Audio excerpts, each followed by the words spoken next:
नमस्कार, स्वागत है आपका इंडिया न्यूज 28 में। आइए बात करते हैं इस वक्त की बड़ी खबर की। केंद्रीय शिक्षा मंत्री धर्मेंद्र प्रधान के इस्तीफे की मांग को लेकर युवक कांग्रेस का जेल भरो आंदोलन।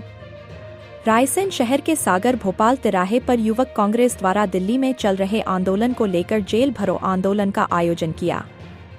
उनका कहना यह था कि दिल्ली में नौजवानों द्वारा किया जा रहा आंदोलन को दबाया जा रहा है और नौजवानों के साथ उचित व्यवहार नहीं किया जा रहा। युवक कांग्रेस का कहना है कि शिक्षा मंत्री इस्तीफा दे। यदि शिक्षा मंत्री इस्तीफा नहीं देते हैं तो भविष्य में युवक कांग्रेस और बड़ा आंदोलन करेगी। युवक कांग्रेस के आंदोलन को देखते हुए भारी पुलिस बल तैनात किया गया था। युवक कांग्रेस के कार्यकर्ताओं द्वारा जमकर नारेबाजी की गई और केंद्र सरकार की आलोचना की गई।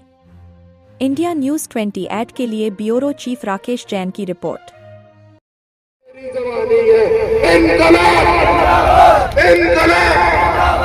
ये पिछले कई महीनों से इस देश का युवा ये मांग कर रहा है कि जिस शिक्षा मंत्री के रहते हुए नीट का पेपर लीक हुआ है, लगातार दूसरी तीसरी बार इस साल भी नीट का पेपर लीक हुआ है, जिसकी वजह से हमारे देश के मासूम बच्चे जो इस दर्द को नहीं झेल पाए, कुछ ने फांसी लगा ली, कुछ ने जहर खाकर अपनी आत्महत्या कर ली। इसके विरोध में जब जेनजी युवा, जब देश का युवा जागा तो वो दिल्ली की ओर कूच करता है, और जब वो दिल्ली की ओर कूच करता है तो नरेंद्र मोदी से ये मांग करता है कि धर्मेंद्र प्रधान का इस्तीफा दो। लेकिन ये नरेंद्र मोदी की सरकार, ये घिसी पिटी सरकार जो लोकतंत्र की हत्या करने में लगी हुई है। हमारे लाखों छात्रों को सड़कों पर पीटा जाता है, हमारी बहनों को सड़कों पर घसीटा जाता है, उनके गुप्तांगों पर हमला किया जाता है। इससे निर्लज्ज सरकार, इससे गिरी हुई सरकार इस देश के लोकतंत्र में आजादी के इन 70 वर्षों में अब तक नहीं आई। एक समय था, अरे हमारी भी सरकार थी, हमारी कांग्रेस की भी सरकार थी, लेकिन अगर कोई गलती होती थी तो हमारे मंत्री नैतिकता के आधार पर इस्तीफा देते थे।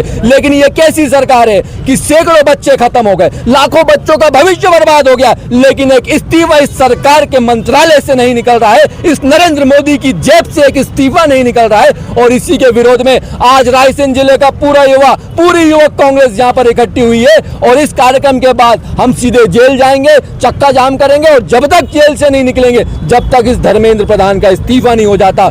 और ये कार्यक्रम यहाँ पर नहीं रुकेगा। अगर इस्तीफा नहीं होता है तो 1 महीने के अंदर रायसेन युवक कांग्रेस राष्ट्रीय स्तर पर रायसेन जिले से खून बहाव आंदोलन की शुरुआत करेगी। ये थे हमारे साथ हर्षवर्धन सोलंकी। इनका कहना है कि यदि मांग पूरी नहीं हुई तो ये एक बड़ा आंदोलन करेंगे। और भी युवा यहाँ खड़े हुए, हमसे बात करेंगे। क्या नाम भाई आपका? डॉक्टर देवेंद्र सिंह धाकड़। क्या चाहते हैं आप?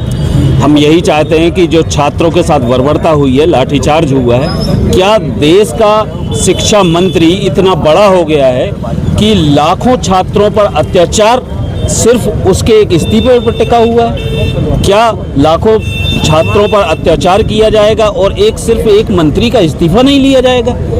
आप खुद सोचिए कि इस देश का भविष्य बर्बाद किया गया है, और ऊपर से सीना जोरी देखिए कि बच्चों को मारा जा रहा है, पीटा जा रहा है, घसीटा जा रहा है, बच्चियों के कपड़े फाड़े जा रहे हैं। इससे निर्दयी सरकार आज तक कभी देश ने नहीं देखी है। तो सिर्फ आपका एक ही लक्ष्य है कि सिर्फ शिक्षा मंत्री का इस्तीफा हो? बस शिक्षा मंत्री का इस्तीफा हो और उसके साथ सिस्टम में ऐसा सुधार किया जाए कि कभी भी इस तरीके के कृत्य, जो लाठीचार्ज और गांधीवादी जो विचारों को कुचलने का जो प्रयास इन्होंने किया है, ऐसी कोई भी सरकारें कभी ना कर पाए।